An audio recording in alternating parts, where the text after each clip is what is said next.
Welcome back, guys, to another video. It's your boy Power Hunter Chris coming at you with a One Piece chapter 992 review. It's been a while since we see the Magna chapter. As you guys may or may not know, Oda did get sick. He did become ill, and which caused the One Piece Magna to be on break for a minute. But he was gone for a minute, but now he's back. He's back. He's back. So yeah, that's how I haven't been doing any One Piece chapter Magna reviews. So I'm just glad to see Oda is good again. He's well rested, and he's ready to keep it rolling with the One Piece Magna. And so without further ado, this is the One Piece chapter 992 review. The Magna starts out with Marco and Big Mom and Perospero, and Perospero and Big Mom are having a conversation. And he was kind of like, Perospero was talking to Big Mom, like, why would you choose to ally with Kaido? Aren't you planning on becoming the Pirate King, Pirate Queen, whatever it is? I don't know if like that's sexist to say Big Mom. What if Big Mom becomes the Pirate King? Like, wouldn't it be the Pirate Queen in that case? But anyways, so she, Perospero was like, hey, Big Mom, like, why are you aligned with Kaido? Isn't your goal to be Pirate King? And then Big Mom kind of just looks at Perospero, like, do you not trust me? Don't you trust me? Like, I got this. So I don't know if her plan when she says that was just to like backstab Kaido in the back from the beginning before like she even planned the alliance. She's like, you know what? I'm gonna backstab Kaido before he backstabs me. And I wonder if Kaido already predicted this and he kind of already suspected that Big Mom would try to backstab him. And so he was like kind of planning it. But like if he already knew Big Mom was gonna try to backstab him, then it's like why even like do an alliance in the first place? So it's kind of interesting like that. But yeah, so it's just interesting to see. And then Big Mom, I'm surprised she didn't really talk more about like Marco and Perospero, like what are they doing together? And that type of deal. Like, it was just more like, she was more questioning the fact of why Marco was there to begin with, not like why Perospero was with Marco. But, I don't know why, I always love those animes where, you got the anime characters with their glasses on, and they always, they readjusted their glasses before, like some badass scene happens. And I'm trying to think of an anime where I can think of it right off the top where the characters, they always just flicks their glasses as if, a good one would actually be Kabuto. How Kabuto would always like readjust his glasses before he did something really epic. And it was kind of like the same thing with Marco. Marco's like fixing his glasses, and he's like, well, I only agreed to work with Perospero to defeat the demon. What demons is he talking about? Is Kaido a demon? What? I don't understand what demons he's referring to. Like, I don't know if the translation's just wrong, but like, who are these demons? Like, that's what I don't understand. But yeah, it was just really cool, to see Marco, just talking to her, Big Mom, and being nonchalant about it, and just fixing his glasses and be like, yeah, I'm only here because I wanted to defeat the demons. So, but that translation just threw me off because I'm like, what demons is he talking about? Like, does he have demons from his past that are connected to Oshishima that he wants to like overcome? Is that what he means? Because that would make a lot more sense. Because if he had said, "Oh, I came here to defeat the Beast Pirates," like that would have been like, "Oh, okay." But he said the demons. So I'm just wondering if he's talking about like mental demons that he has to overcome because he has ties connected to Oshishima, or oh, you know what I think it can be? I think he has like demons because of the fact that he didn't go. Like he has like mental demons because of the fact that he didn't save Oda 20 years ago. Odin, sorry, not Oda. Odin 20 years ago, right? When the Whitebeard pirates when the Whitebeard pirates was needed Nos by Odin, they didn't show up. So I guess Marco might be feeling that sense of survivor's guilt or a sense of guilt, knowing that they could have possibly saved Odin if they had known about what was going on in Wano. So he could be talking about just his mental demons, and that's why he's now in Oshishima now to basically redeem himself for what he failed to do 20 years ago and how he failed to save Odin. That's the only thing I could think of as what he means by demons. I don't think he's referring to like the pirates or anything. I think he's just referring to his own like inner demons that he has to overcome, and the only way he's going to do that is by defeating Kaido. Because Kaido was the one that killed Odin 20 years ago. So I feel like that's what he means by demons. But anyways, I do think that towards the end of the arc, it will be like a free for all. I do think Big Mom will end up betraying Kaido at one point or another, but I do think that that will happen way towards the end of the arc. I don't think that'll happen anytime soon. I just don't see how that would benefit Big Mom to betray him now. It just, she doesn't have any allies with her except for Perospero, so it just doesn't seem like a good idea to betray Kaido at the moment. But I definitely do think that she will eventually betray Kaido at the end, towards the end of this arc. But I do think that Marco, Marco the Phoenix, I don't think he's getting the respect he deserves. I think people think he's way weaker than what he appears to be, and I think the reason why so many people disrespect him is the fact that he was a commander. He was the first commander, because if we think about all the different commanders we have, right? We have Katakuri, we have King, we have Shanks's Ben Flexman. Sorry if I said his name wrong. So we have Ben, who's Blackbeard's, Jesse, and then we have Marco. So out of the 5, Yonko commanders, he's really the only one we've seen in action post time skip. Like, we actually seen him like pre-time skip. Sorry, pre-time skip in battle. So Katakuri, we didn't see till post-time skip. King, we haven't really seen him going to work, but we can already tell like he's a juggernaut of a dude. So all these different people, we all see the rest of the commanders basically post-time skip.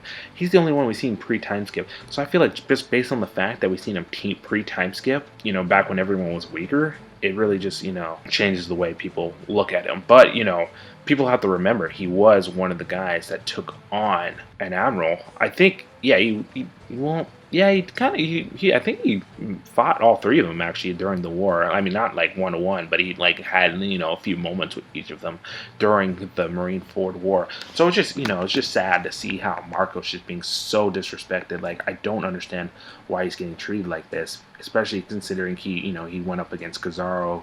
He had his moment with the Kaiji. And then he had, at the end, towards the end of Marineford, he went, toe to toe with a Kainu.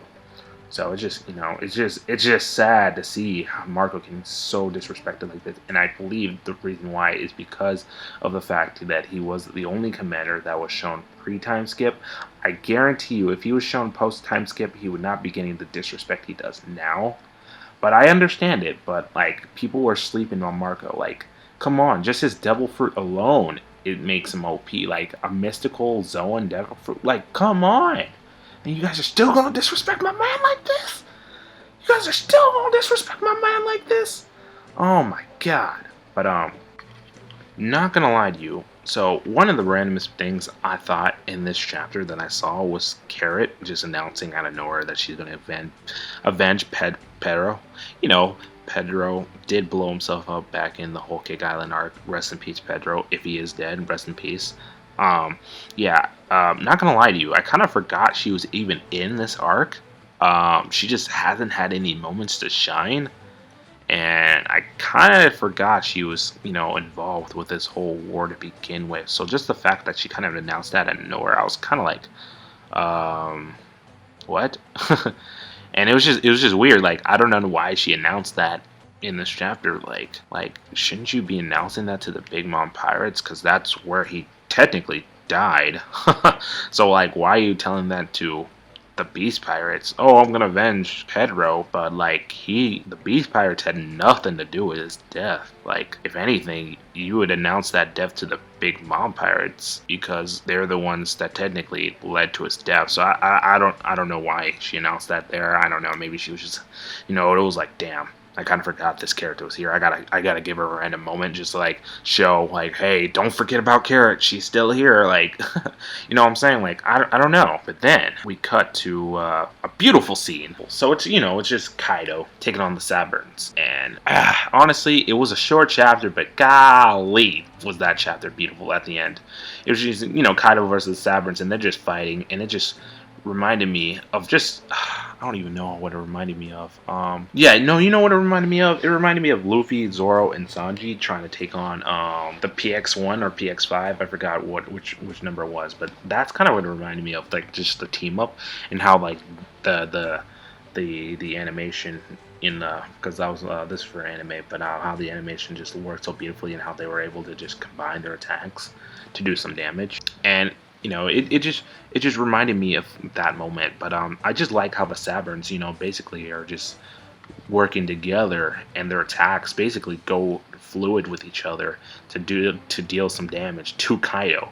And they're trying to avenge their fallen Captain Oden, and it's just and it's just amazing because, like, technically speaking, these attacks, Kaido's surprised because these attacks, he knows that these attacks shouldn't have any effect on him. So just the fact that he's like, why can I feel pain? Like, why am I able to get hurt? Should be a testimony to the Scabbards' strength. Either that, or they just have some like insane haki that's like activated because they're fighting for their master Odin. But like that should just go alone. Like these guys are able to go toe to toe with a Yonko. I mean, obviously they're eventually gonna all get demolished, but but just the fact that they're even able to deal some damage is just like wow. But yeah, we see their exchange back and forth. We see them all use their special moves, and it was interesting because BDA Law was like, we were wrong. We were wrong. This isn't about Kaido. Kaido is firmly still where I had him, right? Firmly, So he was saying that we were wrong. I'm confused what he's saying we were wrong about, because I'm pretty sure I wasn't wrong about anything. But I watched some of his reviews. It's interesting to see what he says about his this chapter and what he thinks in regards to it. But I don't think the Scabbards are gonna be able to obviously they're gonna have to inflict some major damage, and then they're just gonna get wiped out, and Kaido's gonna be like, all right, enough playing around. And you know what he'll probably do? He'll probably go in like a hybrid mode between his dragon form and then his human form, and then he'll just completely wipe them out. Because you got to remember, this is a Yonko that we're talking about here. This is not no average Joe that just happened to have magically defeated their master. This is a Yonko. And Yonkos are placed on insane pedestals, like the power scale between this regular pirate. Let's say, for example, I'm trying to think of just a regular pirate. Yeah, let's say a regular pirate like Bucky compared to a Yonko, like that power scale is just unreal. So just the fact that they're able to even deal damage in the first place, it's crazy. Because ever since the beginning, I'm trying to remember when the Yonko system was even introduced. When Mora, he brought up just the Kaido back on Thriller Bark arc, so we already knew like he was an insane dude, right? And just the fact that he was able to go toe to toe with Kaido and live to tail, that's kind of insane too. But anyways, back to what I was saying. Just the power scale of the Yonko has been extremely high ever since, every time someone mentions the Yonko, they're like, yeah, those are pirates that control the seas, and they basically dictate who and what happens during the seas. So we already know the Yonkos are on a whole nother level. So just the fact that the Scabbards are able to keep up with his commanders and him, I think, in my opinion, make them unique and special. Because they're able to keep up with the commanders and then their techniques as well. I'm like, what the hell? I didn't think he was going to use that, or would they, they hit him with this, and it's like, whoa, like I didn't expect that. But it's very impressive how these individuals are not only able to display special techniques, but they're able to use their techniques fluently with each other to deal some damage to Kaido. So let's talk about Kaido real quick. Does Kaido really, now that I think about it, does Kaido really want to die? I know he's been trying to kill himself like numerous times, but if he really wanted to die, wouldn't he just let the Scabbards just kill him? You know what I'm saying? Like in one way or another, he's like, I feel pain, so it's like, why not just let the Scabbards, deal away with you, But that's just a thought I had to myself while I was reading this. But yeah, it's just really interesting just to see the two different philosophies in this chapter. You have Kaido's philosophy of him trying to start the all-out war. He's got to live this. He's got to survive this battle so that he could start the greatest war the world has ever seen. And you got the Scabbards who are basically fighting this war to avenge their fallen leader Odin, right? So their philosophies, I just think their philosophies of why each of them are fighting this war is very, very, unique, and it's just, very important to touch down on. But I will say that it was very interesting at the end where all of them were having, the two sword style, like Odin's two sword style, and you see a flashback of Odin trying to teach them, right, like, his ways about, like, Ryu, and basically, if you remember, the Kaido basically was like, their swords are nothing like Odin's. Because if you think about the swords Odin had, right, he had Enma, which Zoro, like, who's like a skilled swordsman, he's like, holy shit, like, this sword is gonna take some, getting used to. So if you have a dude like that, right, that's saying this sword is, like, insane, like, right, and then I forgot his other one, the name of the other one, but so it just goes to show he had some insane swords, and then he's like thinking to himself, these guys don't even have, like, the level of swords that he has, right? So why is it that he's able to damage? Why is it that he's able to feel pain, right? So it just goes to show you, like, how powerful Ryu is, Rio. It's just interesting, man. Just, like, I think this is, like, the very first chapter in a long time where I've seen Kaido so vulnerable, right? Because, you think about the whole 992 chapters, I don't think I've ever really seen Kaido really take damage up until this point, and it just goes to show, like, wow, like, Kaido can be hurt, and it just brings us back to this perspective of, like, man, maybe he's not a god after all. Like, obviously they're not gods, the Yonko, but just the way they're portrayed, they're almost like god, like, god level. So just the fact that these Scabbards are able to deal damage to him, it just brings us back to reality. Like, hey man, at the end of the day, these Yonko are human. They are able to be defeated. They are able to go down, right? They are able to die. They can bleed, and it was just crazy at the end how they basically at the end they all get their true swords, and they basically re-scar or cut the same scar that Odin had 20 years ago, and I just find it so funny how he basically got cut in the same spot Odin did. Odin cut him at 20 years ago, and I just found it super cool how it ended the chapter, like, with them cutting him at that same spot, and him showing, him, like, in pain. You could see, like, his face with the eye, the eye pupils rolled back, and just everyone else just like, yeah, we got this, But yeah, I just found it, very cool. It just, the way Oda is able to just show perspectives of just like, hey, this guy is supposedly this ultra strong being, nobody can touch him, but these guys who are supposedly nobodies, right? They're just, Odin's followers, are able to do some damage to him. It just goes to show, anything is possible in the One Piece world, right? But anyways, guys, thank you so much for the support. Leave a comment. Let me know what you guys thought of the chapter. I know it was a short chapter, so I try to, like, explain as much as I can about what I thought of the chapter. But anyways, guys, leave a comment, subscribe to the channel. Let me know what you guys think, and I look forward to see you guys in the next video. Take care and have a good one.